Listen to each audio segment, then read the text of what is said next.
All right, so very good afternoon to all of you, our cherished viewers of Hot Issues, and welcome to another exciting edition of Hot Issues. So, over the week, you've seen members of the Public Utilities Workers Union, picket at the Trades Union Congress. You've seen workers of the Electricity Company of Ghana also, engaging in hours of demonstration. Clearly, they're unhappy. Well, it's the issue you and I do know of, the issue about the concession of, the Electricity Company of Ghana. This afternoon, we find out what new concerns, one, the Public Utilities Workers Union have, and two, why is it that they do not want this whole thing to happen? When we return after this short break, I'll be introducing my guest for this afternoon, and then we'll begin deliberations on this whole ECG concession all over again. This is Hot Issues, and I am Winston Amwa. Stay with us. We'll be right back.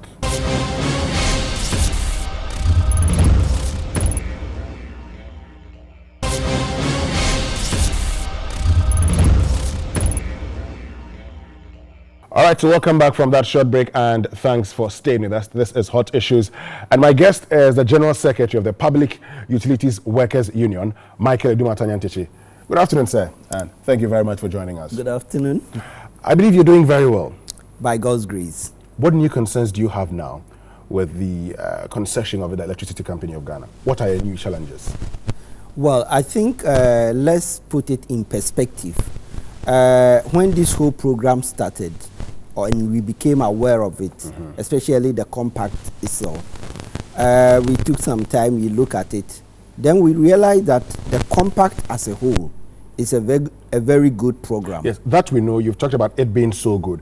But our point is, you've raised some issues. In principle, we have never resisted the compact. So what are the concerns? The concern we have is the PSP that was made as a condition precedent. And when you say PSP, what do you mean? That's the private sector participation as a condition precedent to the implementation of the compact. What's the problem with the private sector participation? Yeah, we felt that if the Americans want to help us and to bring changes to the energy sector, why should it be strictly tied to the fact that we have to give ECG out to a private operator before we access this money? So we had certain concerns about that. Do you have the money? No, we don't have the money. You want to help us. If you are coming with a clear motive, let's work in a manner. You don't think they're coming with a clear motive? Well, the way it's been made a condition precedent, we had some suspicion about what this. What are the suspicions? And we felt that it's because it's tied into the whole U.S. policy of Power Africa, which we saw that this compact is being used as more or less. How do you prove that? A gateway to take control over the energy sector more or less in Africa. How do you prove that? I said we have that suspicion. What's the basis of your suspicion? The basis of our suspicion is that if they want to help us altruistically or without any self-interest as the base, then we should look at what can be done to make ECG run efficiently and not necessarily saying that it has to go to a private operator. You listened to the Energy Minister, right? He talked about government deciding to pump this into the electricity sector and the fact that it would also need additional private participation because of the funds needed to solve the problems currently going on at the electricity sector. You heard him, right? Yeah, that has been the major argument that has been raised all over. True? But we have seen this concession. Is it true? Wait, we have seen this concession work. Ghana is not the only place this program is being tried. Go to Uganda, there is a concession ongoing, which has run for over 10 years. And the whole thing was premised that the private sector is bringing in capital to inject into the sector to make it more vibrant, more efficient, everything. But at the end of the day, the private sector only comes, take over the management and run and raise funds from within and invest.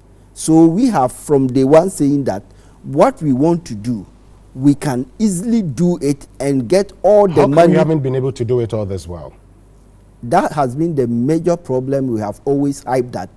We should look at the fundamental problems militating against. What is the fundamental problem against ECG's efficient running? And we have always hyped on political interference and managerial issues. You only realized this when there was a bit talk of a concession? No, we have been talking about And this how come several you haven't times. done anything about it? Because political interference more or less sues every government that is in place. They have not seriously addressed that issue because politicians always want to. What is the level of political interference in ECG and how is it affecting the efficiency of the company? Political interference is seen in so many aspects of ECG's operation. Sometimes when you look at certain issues relating to procurement, and it's one of the areas that we have so many meters in the system flying around because everybody is sponsoring something that... When you say everybody is sponsoring something, who and who are sponsoring something? Well, I'm using everybody in the context of... Help my viewers understand. In the context of those who have the political clout to be able to influence management to go a certain direction. Go which direction? Let's take it. I am the minister or somebody with a certain clout. The political power is more or less within my grips. So I can have some influence as to who becomes the managing director or who stays or who goes. So I introduce a product. I have somebody who is bringing in new meters. I want you to try these meters. Let's buy it for ECG to run. Tests are done, analysis are made. Sometimes from technical perspective, it's not an area or a product that should be brought in. But then I have brought it. So a lot you have. And these are things that happen. These are things that happen. Anybody who will go and check ECG will see that these things have over the years happened. That's one area.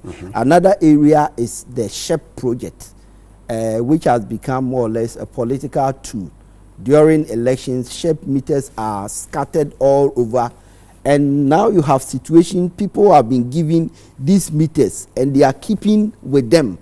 When they consume power and get to a certain point that they are supposed to pay, they find some people around, because there are so many electrical contractors, private and individuals. All they do is they just change the meter and they put a new one there. All the bills that they are supposed to pay to ECG is gone. You know all these things, Mr. Nyantechi. How come you haven't been able to solve them? How come you haven't been able to deal with them? So that's why when this whole program was going on, we stated that the major issue that needs to be addressed is one of leadership. Let's look at how... You're talking about, let's look at how the leader talking is about appointed. political interference. You are the technical people. So if you cannot use a meter and you're being forced to use the meter and you accept it, isn't that an indictment on whichever technical person is there? My brother, let's not pretend as if we don't know where we are and the country. Where are we in this country? The country. Tell me how many of our public office holders have stood their grounds and then said that because of ABC, I'm putting my job down because I don't agree with this. And it is this political influence that have run many of the state enterprises down. Now, even let's come to these ECG issues. Now, what are we talking about with this whole private sector thing? Now the government is saying that no staff of ECG is going to be laid off. So, in principle, you are going to work with the same staff, if that is the program. So then the problem is not with the staff, because it's the same staff you are going to keep. So if we want to bring changes and we think that the concession can bring these changes and we are still going to work with this same staff, then it tells us that there is something which we are removing, and what will change significantly is the management. The problem is your attitude. No, if it's the attitude, then you cannot get the same person. Because if you know meters are not good and you can sit back and have them brought into the country, that's the problem. So that's why I'm saying that significantly in all these issues, if the private sector comes in and government is saying that no worker is going to be removed, what will change? Only the leadership. And that is the issue we have raised, that it's a question of leadership, and we don't think the way of addressing the leadership is only by giving the company to a private operator.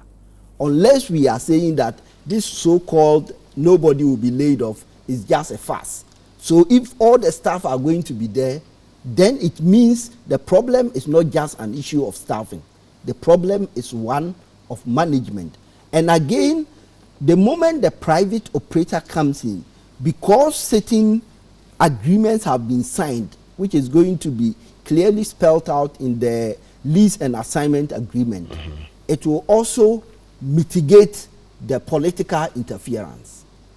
Do we need to be pushed into a situation like this before we can take our hands off? I mean, isn't it because over the years, you as workers of ECG have not been able to prove that you can stand up to the politicians and say, you know what, we're doing this in the interest of the country, we won't take it? It's not the staff, it's leadership. Your leadership has failed to do it. Who appoints the leadership? It's government. Government appoints the CEO, yes? Yes. So in this whole scheme of things, if workers are going to be remain, the same workers, going to work with the private operator, and we think that will work, it's just logical for you to understand that then the problem is not with the workers. You see, in an organization, there is always a structure. What is the relationship between workers and management? It's at the standing joint negotiations. We raise these issues. It's at the level of the board that has control or supervises management, who should be able to call management. Did you raise these issues to the board? No, that's not the channel of communication. And you know, we cannot just rise up over management and say... Did you complain to management? Oh, a lot of these things are... And when management did nothing about it, what did you do? We don't put management in place, and we cannot say that we are removing management. Somebody put the management. Did you petition that person? And the person who appointed the manager... Mr. Nyantechi, did you petition that person? The person who appointed the management should expect certain results. Did you petition that person? In so many instances, we have raised concern. We don't necessarily need to petition directly. If so somebody you did not petition the appointing authority? Over what? Over some of these challenges that you had until now, that you're saying it in the media. Oh, no, we have written a lot of letters, not even before just this concessions letters started. To management, raising issues about how... Beyond management? No, beyond management, that's what I'm saying. Yes, you say our beyond management, there is an appointing authority. Exactly. If management is failing you and you care about your work, how come you never petitioned the appointing authority to know what is happening? That's what I'm saying, that when you have a structure, unless you say you want us to completely break away from the laid down structure. How come you're doing it now? It is when in desperate situations that then you apply desperate measures. So that's how come you're doing it now? Exactly. Because we see what is going on as a situation that is not the normal thing.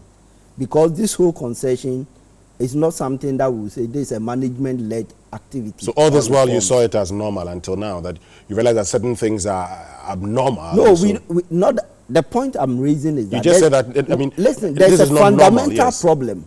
If you don't address that problem and you are just going around it, I'm saying this explicitly. The conditions under which ECG is operating, with all the influences and bottlenecks here and there, if you bring any private operator to come and operate within the same environment or milieu, the private sector will fail.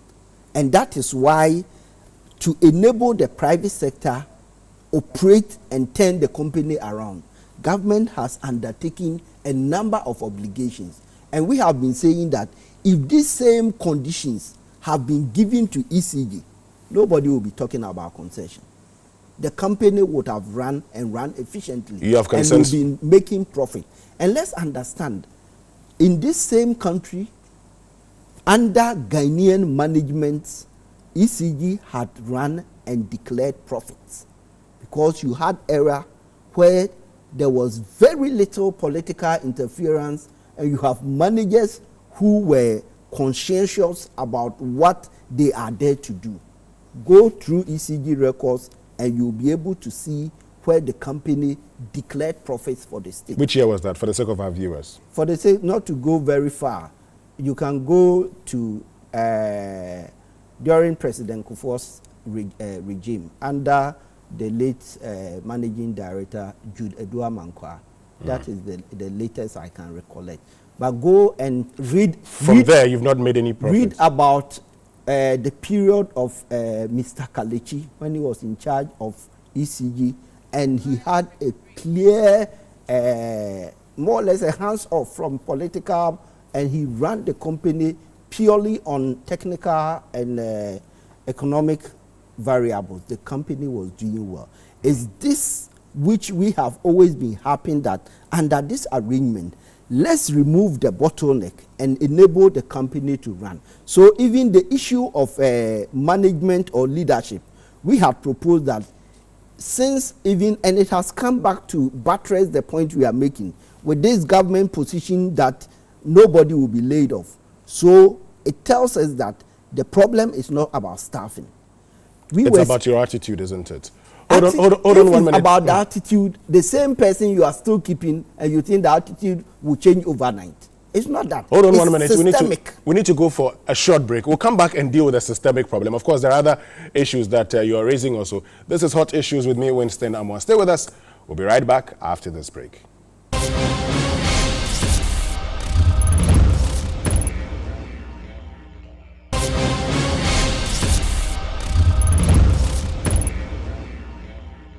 All right, so welcome back from that short break, and thanks for staying with us. So the systemic challenges are what you're talking about, that they should be addressed. Leadership is a problem. A major. Major problem is leadership. Yes, because what is going on clearly shows in this whole concession arrangement, the major thing that is going to change is the issue of leadership and the influence of political powers. Because now you are signing agreement with the private operator. So by virtue of that contract, the lease and assignment agreement, you will be stopped from directly influencing what the private operator is going to do. The assets still remain in the name of Ghana government. And this, we're saying that we can do this without necessarily allowing any private business person to take over strategic national assets and to run it and make the profit that we can easily make for the state. Do you have any concerns with the energy minister? The energy minister? Yes, Mr. Boakye-Agyarko. Well, we don't have any concerns with him. We were expecting that as a government appointee and of a sector like this, when he took office, we as workers' reps, and knowing that there are issues, because he came more or less in the middle of this concession, we had raised a number of issues. We wrote to him, wanted to meet him. Unfortunately, to date, we have not had the opportunity. When was the first time you wrote to him? The first time we wrote to him should be somewhere, I think it was less than a month when he assumed office. Somewhere in February was when you wrote to him?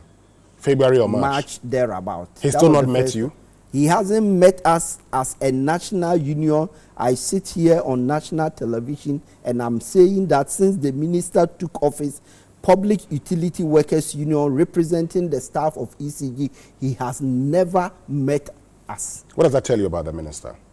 No, I don't. I reserve my comments. That would be judgmental. So are you happy with how he's gone so far with you? Not at all. Apart from that meeting, we had written several letters, even on this issue of severance, which triggered this recent agitation. We've written more than 3 letters. The excuse they always give is that we haven't seen any letter. And these are not letters posted.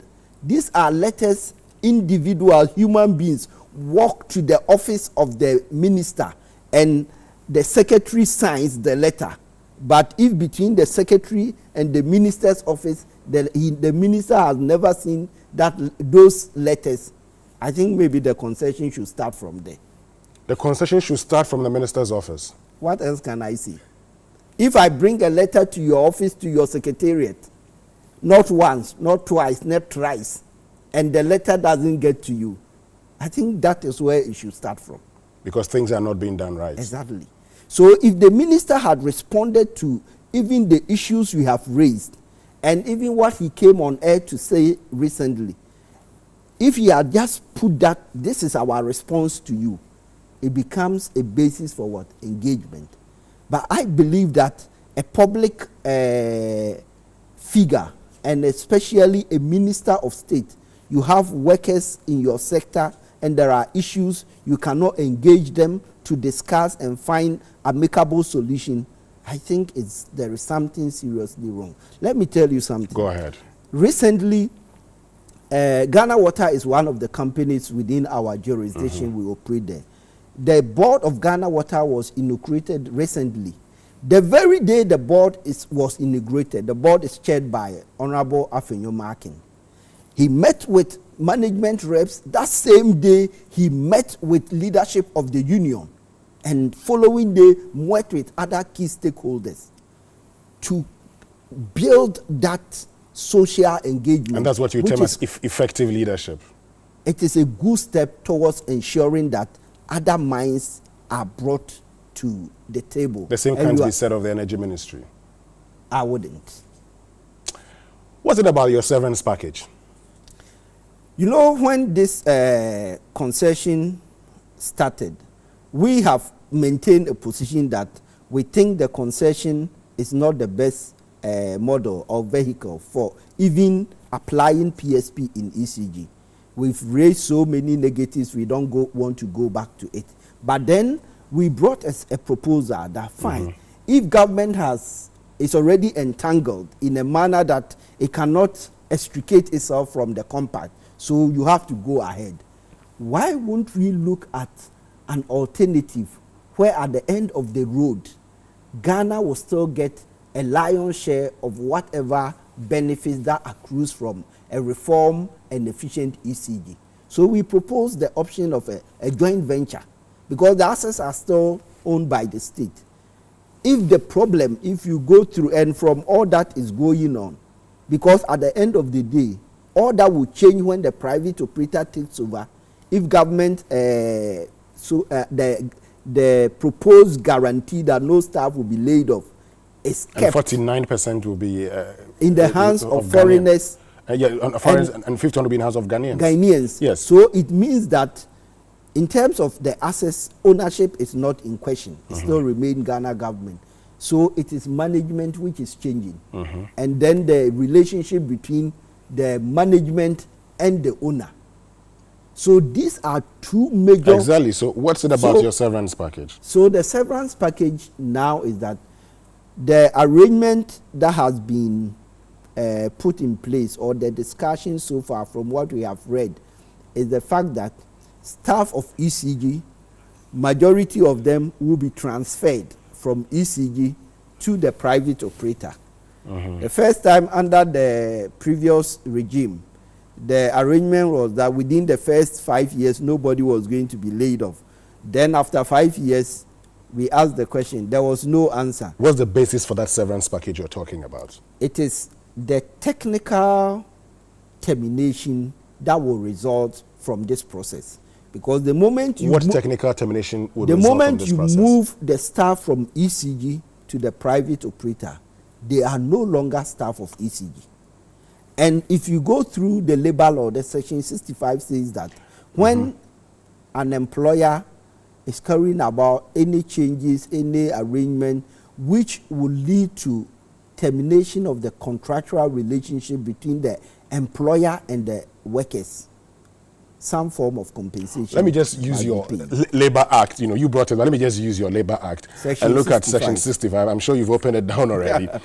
Redundancy. So let's just look at, when an employer contemplates the introduction of major changes in production, program organization, structure, or technology of an undertaking that are likely to entail terminations of employments of workers in the undertaking, the employer shall A, provide in writing to the chief labor officer and the trade union concerned not later than 3 months before the contemplated changes all relevant information, including the reasons for any termination, the number and categories of workers likely to be affected, and the period within which any termination is to be carried out. And B, consult the trade union concerned on measures to be taken to avert or minimize the termination, as well as measures to mitigate the adverse effects of any termination on the workers concerned, such as finding alternative employment.